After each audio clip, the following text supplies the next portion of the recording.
All right, we are live here in the Pace Studio with Tristen. Welcome. Hello. Can you tell us a little bit about this first song you're going to play for us today? Sure. This song is called Got Some, and it's the first song off my new record, Sneaker Waves, which has been out for a couple of weeks. And it's a song about suspicious late-night phone calls from someone you haven't heard from in a while. Awesome. Well, whenever you're ready. All right.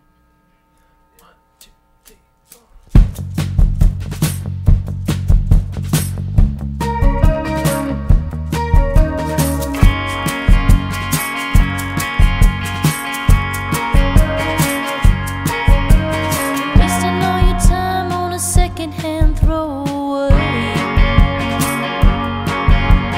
hanging by a thread, still listening to the words I say. You won't know I'm going till I'm gone, though your tears will tell you your heart was wrong. You always knew the lion would eat the fawn.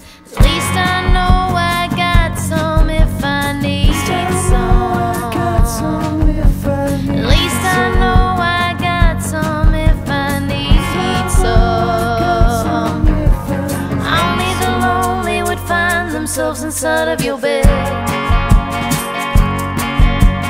talking with your jaw. I'm howling at the moon instead. And all your greenest visions are make-believe. I'm the winter chill that grounds the trees, but you never seek shelter from the freeze. At least I know some if I need some. At least I know I got some if I need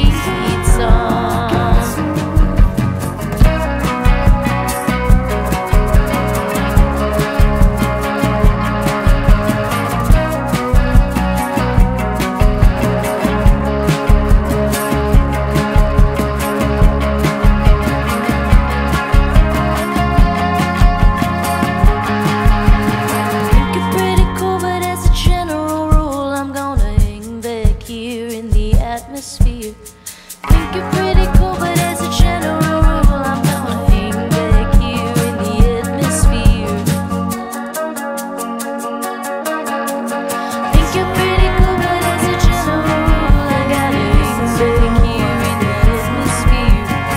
Think you're pretty cool, but as a general rule, I gotta hang back here in the atmosphere.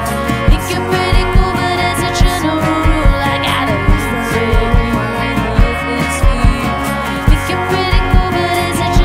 rule, I gotta hang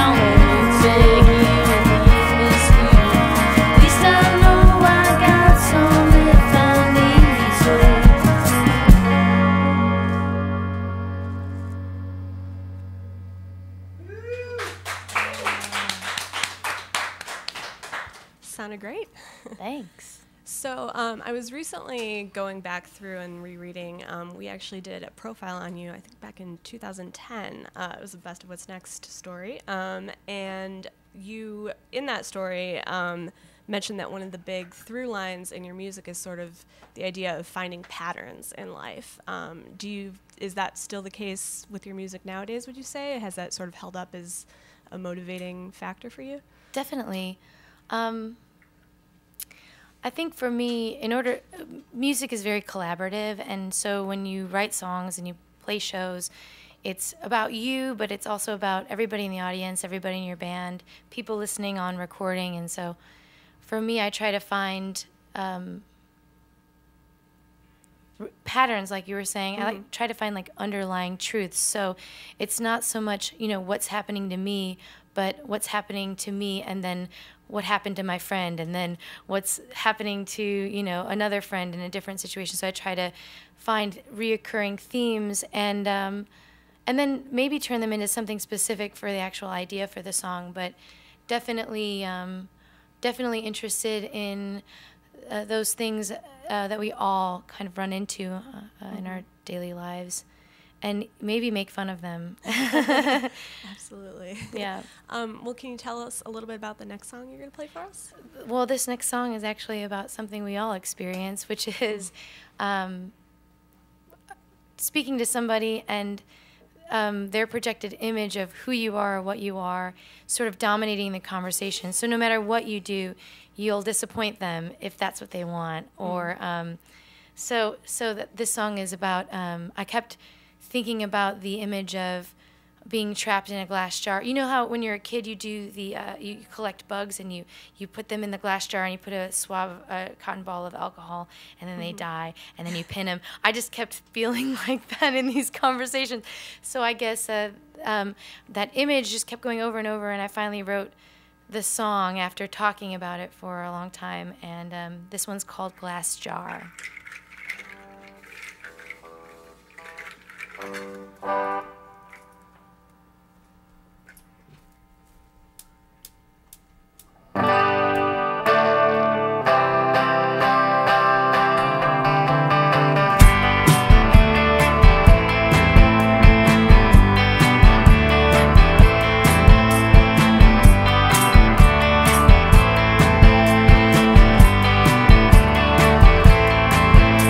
Live by the sword, die by the sword.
That's awesome. Thanks.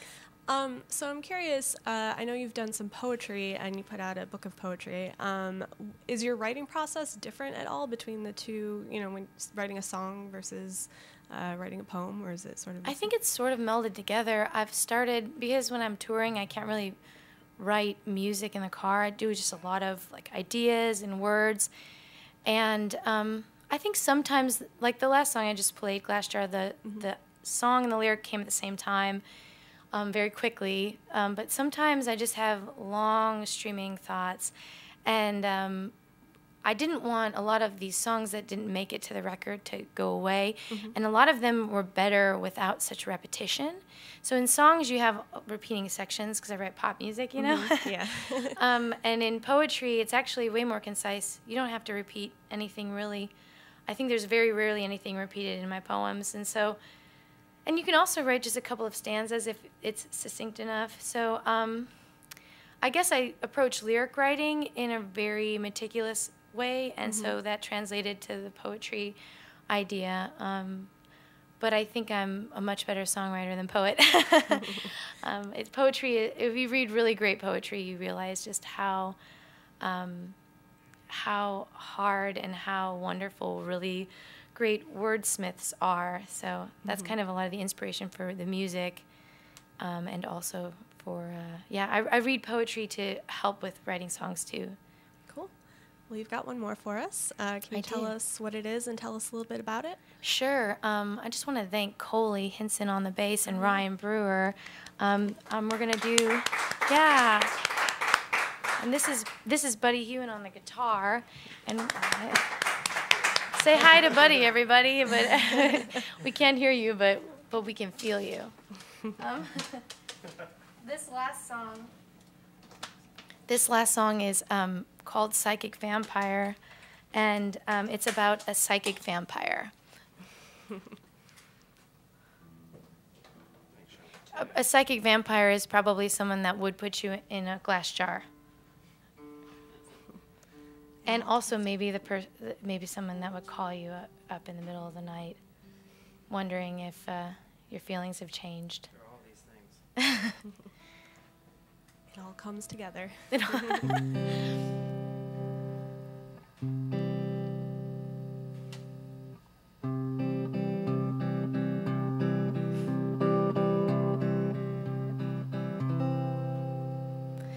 Days are long when you have it all. Learn to play ball, but wouldn't take the fall. When she calls, she never gets her way by causing a scene. Her anger boomerangs, and her rage won't redeem. The thrasher is back and she's on the attack. A slap in my face, but I never learned my place. Tired of decoding your cryptic emojis, and the day is incomplete without a cruel subtweet. And I'm naive to think I could earn her love. She's too full of herself to trust anyone.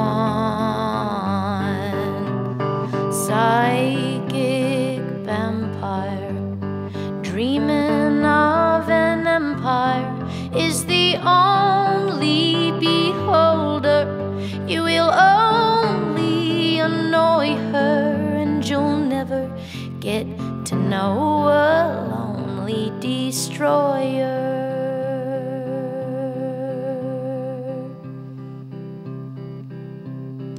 Like in the dark, dislike in the day, ready to throw blows just to get her way. Breathing fire before the battle begins, and she's too worn out when she finally has the chance to win, because nobody taught her about flies and honey. She's a vinegar atheist, full of hatefulness, who says sorry with her money. She says sorry with her money. She's a psychic vampire, dreaming of an empire. She's the only beholder. You will only annoy her, and you'll never get to know a psychic vampire, dreaming of an empire. She's the only beholder. You will only annoy her, and you'll never get to know her.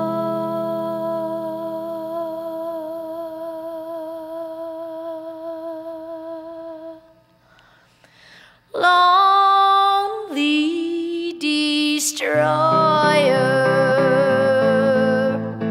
a lonely destroyer, a lonely destroyer. Ooh, ooh, ooh,